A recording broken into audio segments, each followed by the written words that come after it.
Oui, bonjour. Jocelyne Lavergne, chef instructeur en alimentation crue, certifiée alimentation vivante.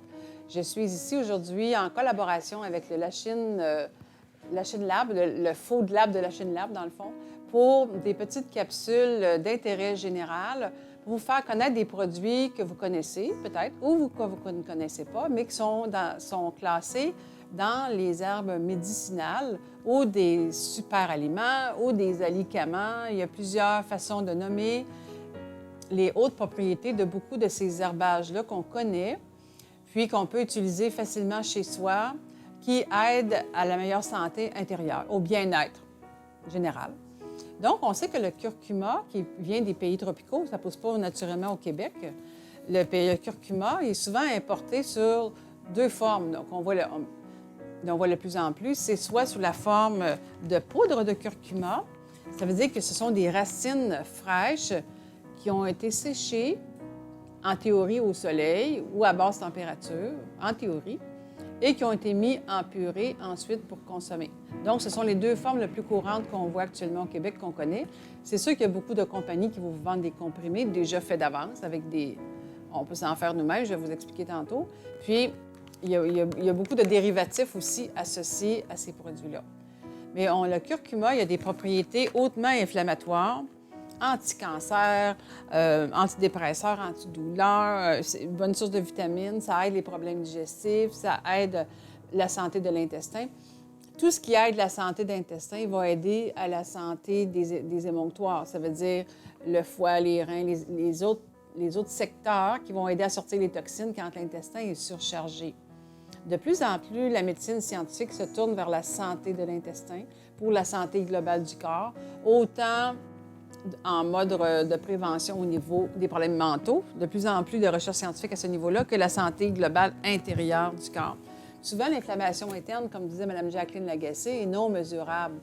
Je ne peux pas savoir en regardant quelqu'un dans les yeux quand je fais une consultation, y est-tu infecté, y est-tu dérangé à 30 40 Je suis plus à l'écoute des symptômes. Quand on pose des questions, des fois, il y a des douleurs, des symptômes en cours de route depuis nombre d'années, mais qu'on n'a pas écouté. Vous savez, un symptôme, c'est une sonnette d'alarme. Ça dit, si j'ai un symptôme, c'est que mon corps veut me dire quelque chose. Mais nous, en médecine occidentale, si on a un symptôme, on prend une pilule, on prend ci, on prend ça, puis on va aller neutraliser le symptôme qui va être neutralisé sur une base temporaire.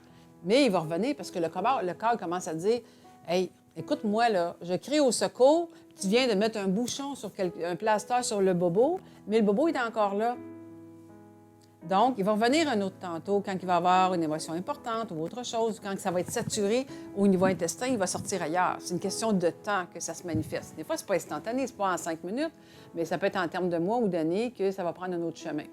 Puis, de ce qu'on a hérité de nos ancêtres, on a des petites faiblesses génétiques à gauche puis à droite, mais on n'est pas obligé, personne, de les développer. Avec un bon équilibrage de l'inflammation interne, il y a beaucoup de choses qu'on est capable de dépasser, qu'on a reçues de nos grands-parents.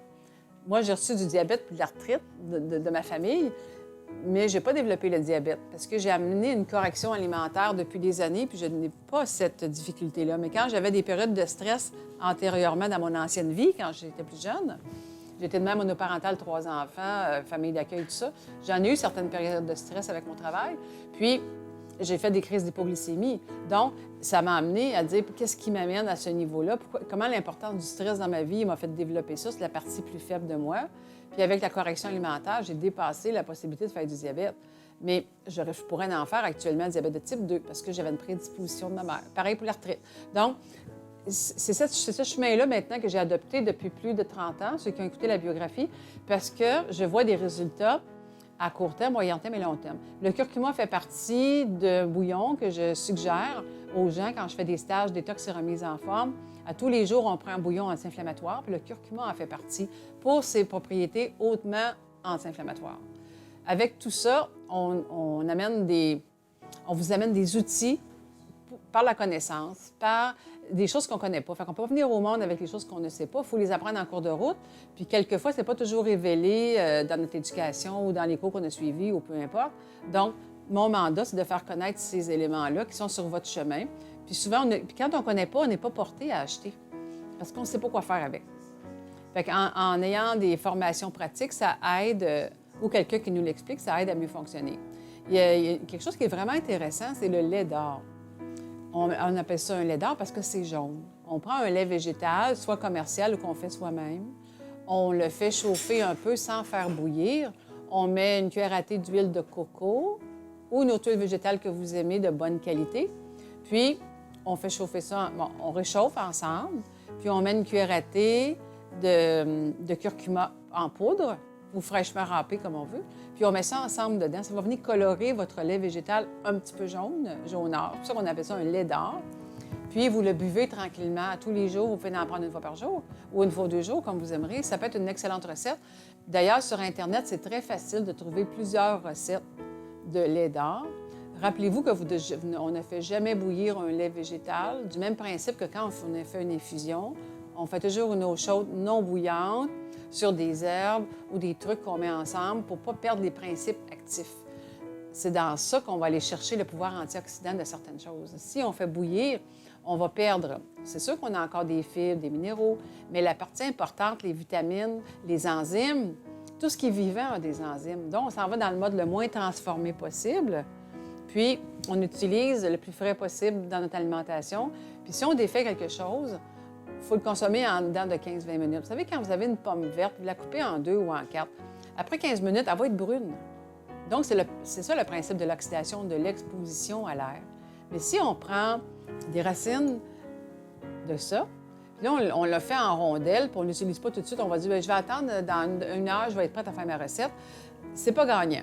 Parce que la minute que vous le coupez, la minute qu'un légume ou un fruit perd sa peau, il est exposé à l'air, puis il vient à s'oxyder. J'ai vu dans un grand magasin des belles grandes carottes longues comme ça, avec une belle queue longue comme ça, tout épluché. Quel pouvoir alimentaire que ça peut avoir, ces carottes-là, quand c'est épluché depuis je ne sais pas combien de temps, ça vient d'un autre pays, c'est importé, c'est envoyé dans des sacs au Canada.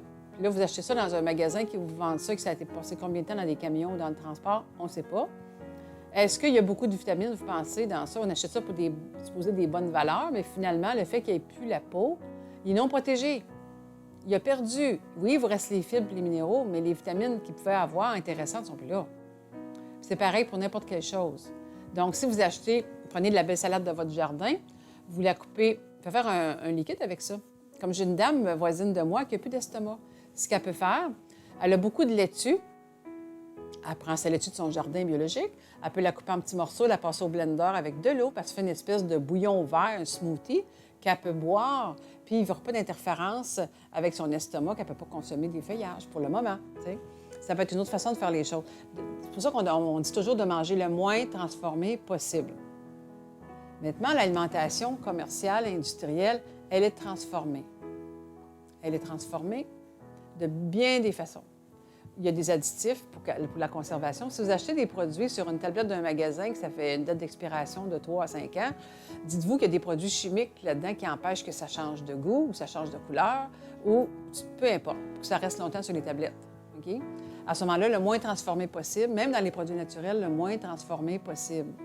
Le moins transformé possible en toute chose, dans un premier temps, mais on fait ce qu'on peut avec la réalité qu'on a à vivre. Exemple. J'ai des clientes qui on va consommer du jus d'herbe de blé frais le matin. En dedans de 20 minutes, on consomme ça. Ou on peut acheter du jus d'herbe de blé congelé parce qu'on ne peut pas, on est sur la route, peu importe, puis on est toujours sur le voyage. Ou j'ai une dame qui vit en VR en Arizona tout l'hiver, puis elle achète du jus d'herbe de blé en poudre, puis elle en consomme à tous les jours. Fait que, dépendamment de notre réalité, on fait ce qu'on peut avec ce qui est là pour avancer. C'est mieux que prendre n'importe quoi, n'importe comment. Fait que finalement, la connaissance de cette approche-là est extrêmement bénéfique quand on sait comment ça fonctionne dans le corps. Il y a des lois qui régissent le corps pour la digestion, pour l'assimilation. Puis quand j'accompagne des gens en consultation, c'est ça que j'explique. Pourquoi ce qu'on consomme, comment on le consomme, puis qu'est-ce qu'on fait, ça peut être dérangeant. Vous savez, là, le corps, là, lui, là, c'est votre Formule 1. Vous devez y mettre le meilleur carburant possible, à la meilleure vitesse possible, pour avoir la meilleure performance possible. Aussi. Puis il n'y a pas juste l'alimentation, il y a aussi comment vous bougez. Le corps doit marcher entre 7 et 10 000 pas par jour. Pourquoi? Parce que le cœur, lui, il a une pompe. Il fait bouger le sang. Mais le système lymphatique, qui est plein chargé de vos déchets de votre corps, parce que le corps est intelligent. Il renouvelle les muqueuses, il renouvelle les muscles. Il y a beaucoup de déchets cellulaires qui sont produits. C'est tout à fait normal. Le corps se régénère régulièrement, mais il fait des déchets cellulaires. Mais on doit sortir les déchets cellulaires régulièrement, puis c'est activé par l'exercice. C'est la seule façon d'activer la lymphe. Oui, il y a le drainage lymphatique qui peut être aidé. Il y en a qui vont faire des bains de pieds ioniques aussi pour décharger les toxines. Il y a différentes façons de faire ça. Il y en a qui vont prendre des bains sauna. Ils vont sortir par la peau. Il y en a qui vont aller marcher, ils vont avoir un peu chaud, ils vont danser, ils vont aller nager. Il y a plusieurs formes d'exercices qui vont être bénéfiques pour sortir les toxines, pour sortir les déchets, pour sortir tout ce qu'on... C'est normal, le corps, il se renouvelle. Le corps est intelligent. Donc, le curcuma, ça fait partie des trucs pour aider à les reminéraliser, à les renforcer vos organes internes pour avoir une meilleure excrétion aussi de vos toxines. Parce que les toxines se logent à l'intestin. Puis quand l'intestin est surchargé, là, les émonctoires viennent à la rescousse. Fait que si vous avez des migraines, des maux de tête, toutes sortes de choses, pensez que votre foie peut être surchargé. Des problèmes de peau, le foie peut être surchargé aussi. Les jeunes ont de l'acné au secondaire. Pourquoi? Parce qu'il y a un surplus d'hormones à gérer. C'est le foie qui a une difficulté. Fait que si on...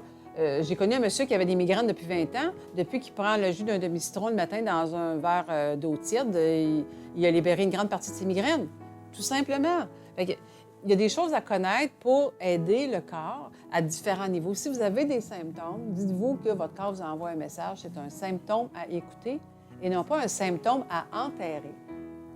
Puis nous, on est programmé à enterrer le symptôme et non pas aller à l'écoute. Devenez observateur de vous-même. Ah, oui, j'ai de la misère à digérer aujourd'hui. Ah, telle affaire. Ah, telle chose. Ah, telle chose. Donc, plus vous allez connaître comment le corps fonctionne, plus vous allez être capable d'autogérer vos trucs et de les constater pour dire comment je peux faire les choses maintenant pour aider mon corps. Parce que vous êtes observateur de vous-même, autant dans votre physique comme dans votre psychologique aussi. Si quelque chose vous fait pleurer abondamment, pourquoi vous pleurez? Qu'est-ce qui s'est passé pour déclencher cette émotion-là? Qu'est-ce qui a été vécu comme événement qui vous a allumé quelque chose dans vous, mais qui n'a pas allumé chez le voisin? Puis vous, ça vous a fait de la peine, puis l'autre est content. Il s'est passé quelque chose. Donc, dans notre centre de perception qui est ici, comment on perçoit quelque chose, ça déclenche des réactions. Puis un stress chronique va vraiment être inflammatoire pour le corps. Un stress aigu, le corps est capable de gérer ça. Mais un stress chronique, permanent, vécu depuis longtemps, c'est extrêmement toxique. Même si vous mangez bien, biologique, parfaitement, si vous êtes hyper stressé, vous assimilerez pas bien. Fait que si vous êtes en colère ou triste, c'est mieux de manger. Attendez, il n'y a personne qui est mort d'avoir sauté un repas ou d'avoir mangé plus tard. Voilà pour le volet émotionnel relié avec l'intestin. Je vais vous présenter aussi les petites capsules qu'on peut faire. Est-ce qu'on peut montrer ça de proche? Ce sont des capsules végétales qui sont achetées telles quelles, des capsules transparentes, OK? Puis, il y en a qui se font des capsules avec de la poudre de curcuma. Il y a même des capsulaires qui existent si vous voulez en faire sur une base régulière. Puis, on peut mettre la poudre de curcuma là-dedans. C'est sûr qu'on va se tacher les mains un peu. On va peut-être prendre des gants. Ou si on a des capsulaires, on peut mettre plusieurs rangées de capsules. On met la poudre, ça se remplit pour mettre des capsules. Il y a différentes façons de faire les choses, mais ça peut être une alternative pour les consommer régulièrement sans avoir... Vous les faites vous-même. Il y a des compagnies qui en vendent, c'est certain. Il y a différentes façons de faire les choses. Puis moi, j'ai eu la chance, en allant en Guadeloupe en 2014, de rencontrer une dame qui cultivait le curcuma. Puis, elle m'en a fait sécher au déshydrateur le temps que j'étais en Guadeloupe. Puis, je suis partie chez moi avec un sac plein de curcuma qui était une très, très belle couleur, comme jaune-or, très, très foncé, le jaune-orange foncé. Je me suis tellement sentie gratifiée par la vie d'avoir ce cadeau-là, fraîchement cueilli, fraîchement séché puis apporté. Fait que j'ai été bénie des dieux. Fait que là-dessus, je vous invite à lire sur le curcuma. C'est extrêmement intéressant. Beaucoup de propriétés à différents niveaux partout dans le corps, parce que l'inflammation interne joue à différents niveaux, que ce soit la peau, le foie, les reins, partout. Soyez à l'écoute de vos symptômes, la gestion de votre stress, comment vous bougez, puis tout ça, ça va être une approche globale qui va être capable de vous aider. J'ai un site Internet qui s'appelle www.santémotion.com. Je fais des consultations une à une en présence ou par visioconférence. J'anime un stage jeûne et randonnée, un stage en novembre prochain, sur le site www.jeûne-et-randonnée-québec.com, où est-ce on accueille les gens puis on fait des ateliers pratiques de cuisine. Les gens reçoivent un cahier de 40 pages puis peuvent se mettre en marche là-dedans tranquillement. C'est possible que j'en fasse un autre au mois d'octobre. On est en préparation de voir si c'est faisable. Puis tout ça, ça fait partie de l'approche qu'on peut enseigner directement aux gens qui veulent apprendre avec une série de recettes qu'ils ont vraiment essayé eux-mêmes puis se sentent confortables pour continuer à la maison ensuite. Merci beaucoup de votre écoute. Ça m'a fait grand plaisir d'être avec vous aujourd'hui. On se reprend pour une autre capsule plus tard. Merci.